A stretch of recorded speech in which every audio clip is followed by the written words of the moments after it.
3 mistakes that gets you sick.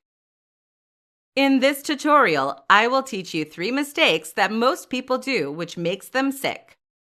I will also provide you ways that you can change and adopt better habits that will prevent an illness and increase your immunity. Mistake number 1. Don't drink enough water. Did you know that 75% of people are dehydrated consistently? That is probably one of the main reasons why most of us get sick or don't recover fast from illnesses. Water is critical to flush any toxins from our body. If we don't have enough water, we can't get rid of the toxins fast enough.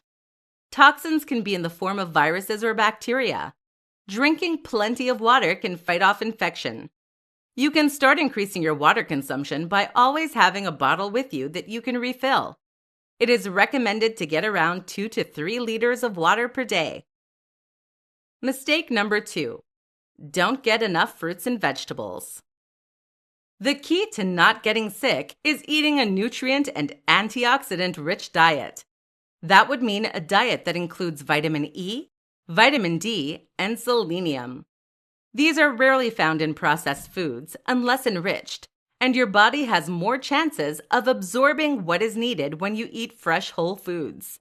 That said, you need to start to increase your daily intake of fruits and vegetables.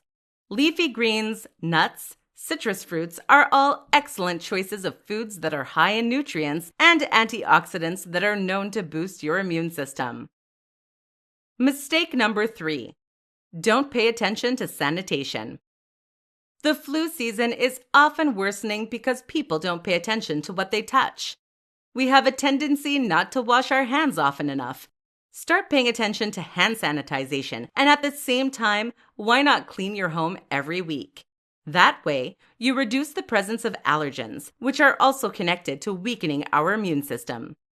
If you start implementing the suggestions above, you will have a more reliable immune system in no time.